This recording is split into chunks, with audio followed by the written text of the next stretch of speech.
Welcome to Tonia's Kitchen, where taste and nutrition go hand in hand. Here is Tonia King. Joining me today is cookbook author, master griller, Steven Raichlen, and today we're talking about your brand new book, Project Griddle. How are you today? I am doing great. And you?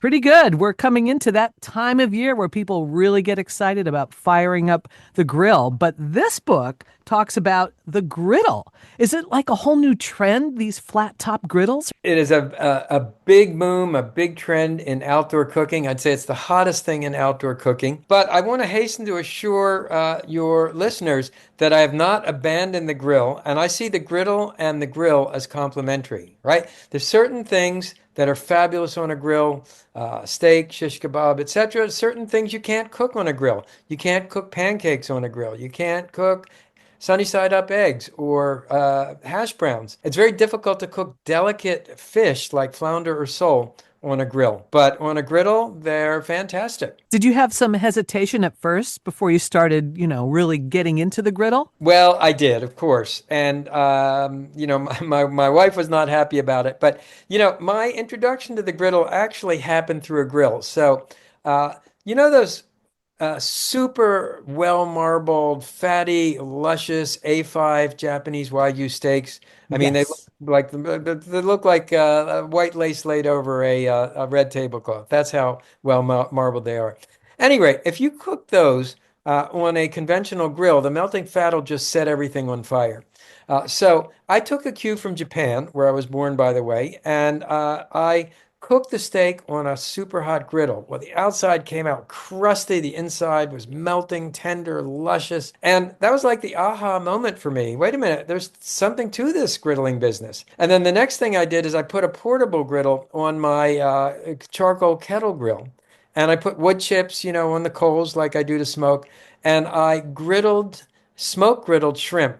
So they had a smoky flavor, but shrimp, Mm, they're kind of a pain to grill because yeah, to turn them is a lot of turning with your tongues. right. That came out great. So then I realized, there's something to this griddle thing. It's interesting. Are there certain things that are easier to cook on the griddle? Oh yeah, absolutely. So one example would be, we're in Martha's Vineyard in the summer, and we get some delicious flounder and delicious gray sole and lemon sole. Well, these are really fragile fish. If you tried to grill them, they just fall apart on the grill. But on the griddle, easy to turn, easy to cook. They say nice and moist. You get a beautiful sear on the outside. So that's one example. A smash burger. I mean, that's, the sort of the iconic food of the griddle. Well, if you smash a burger on a grill, all you're going to do is force the juices onto the coals, and you're going to get a flare up. But when you cook a smash burger on a griddle, you get those crusty edges. They work side by side. Well, you came up with some great recipes for the griddle. Let's talk about a few of those. Tapas. You did a whole thing on tapas. Well, I did because, there are three world food cultures that are built around the griddle, right? And the first, obviously, is America with our diner culture. The second is Japan with the Japanese steakhouse. But in Spain, the plancha is the cooking device and method par excellence. And all these tapas, these little luscious small plates, are great off the griddle. So to give you an example, I mean, mushrooms stuffed with garlic parsley butter and then a little piece of griddled chorizo sausage. That's Ooh. the dish that's on the cover of the book. It's the tapas bar shrimp. Well, shrimp with padron or shishito peppers. The flavorings are garlic, smoked paprika, sherry, olive oil. That's super easy. I mean, I made it the other night. It's 5 minutes. That's another thing I like about the griddle. It's super fast. I mean, it heats up fast. The cooking is fast. I can do a four-course meal in a half an hour on a griddle. Wow. And the griddle is lit with gas, right? Is it a propane thing? It is I mean, there are many different models. My griddle, it's a stand-up griddle. Actually, I have the Weber stand-up griddle heated by propane. But you can also get one of those portable griddles like you might buy from Lodge. Put them on your grill, on your charcoal grill, your gas grill, and you're griddling as well as grilling. So with the griddle, you don't get the whole blackened thing, do you? Or do you? Well, you can. If you heat your griddle on high and let it heat, for 5 to 10 minutes. You get a sear that is, I mean, it's a sear that would be comparable to what you could get on a grill. What you don't get a griddle is you don't get the same kind of burning and flare-ups. And that's another advantage of griddling. I mean, controlled flare-ups are good, and we all like to play with fire, but you don't run that same risk of burning your food on a griddle that you do on a grill. Is there a temperature gauge on griddles? No, but you can get a point and shoot thermometer, and I talk about this in the tool section of Project Griddle. And basically, you point it and shoot it at the hot metal surface, and it'll tell you to the precise degree how hot your griddle is. Do you find it's easier to cook on? It is very easy to cook on a griddle. I mean, for me, after 20 years of writing about grilling and making TV shows and all, it's pretty easy for me to cook on a grill too. But griddles are super simple. So I want to get some more recipes from you. So tell us how to make a few more things because there's some great, great ideas in this book. Well, thank you. Let's see. We have 45 minutes, right? No, I'm just kidding. Okay. So one dish I really love, it's called a piadina, and it's a quesadilla from Italy. And you start with a flour tortilla, and on it, you put mortadella or salami, okay, or whatever your favorite Italian cold cut is. You put an Italian cheese like burrata or fontina. You griddle it upside down first to melt the cheese on a piece of parchment paper. Then you turn it over, you griddle the tortilla, and finally you place a big handful of cool, crisp arugula on top. It's so refreshing. It's like the quesadilla everybody eats, but it's totally different and new.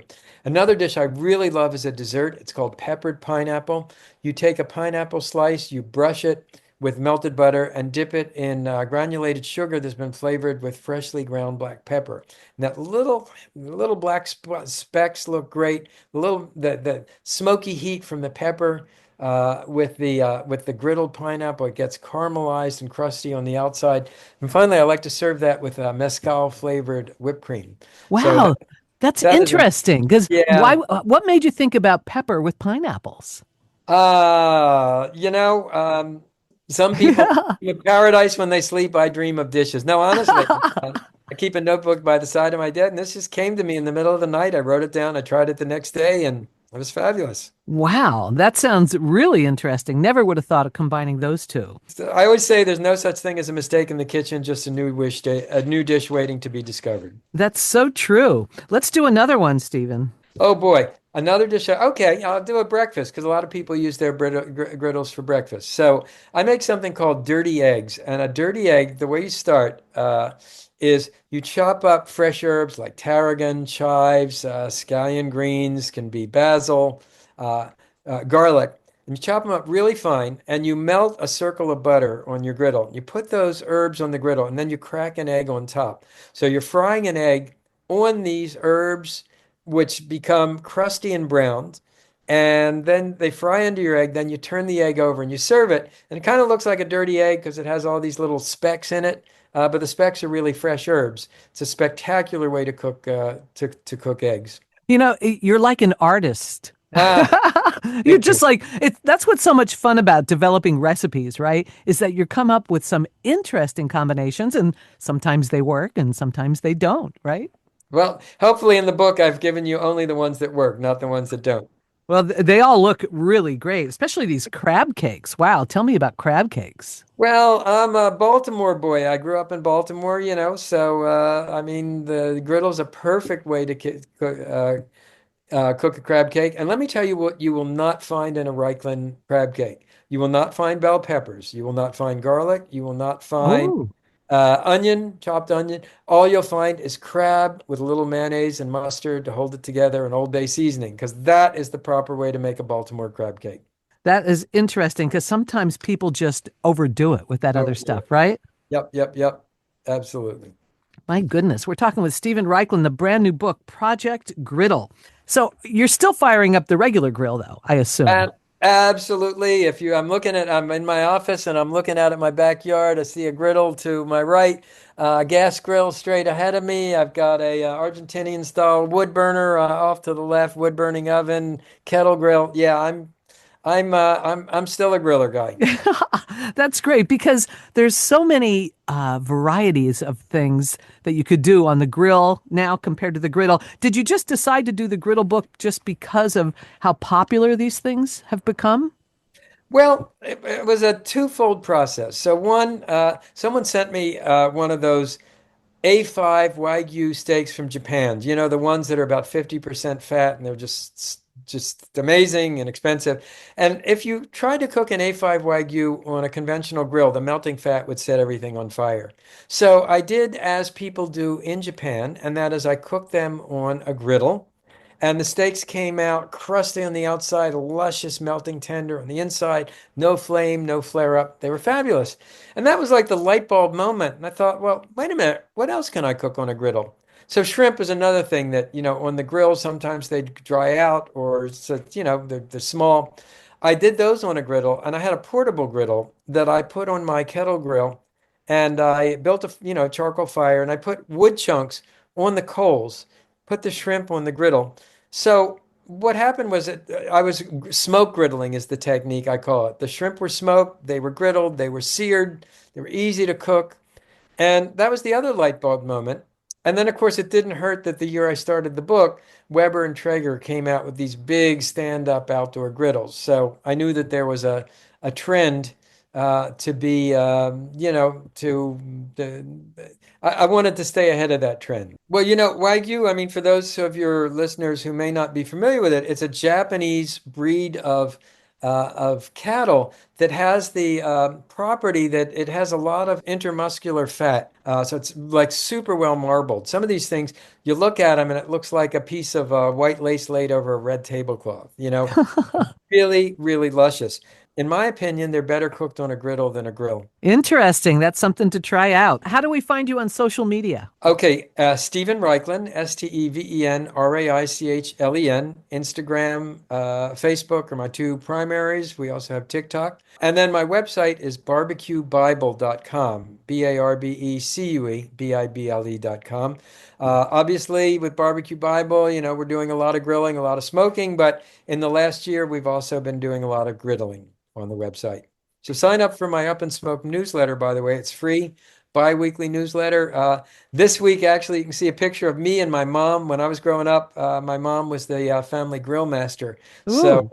So I write a little story about her on this week's blog.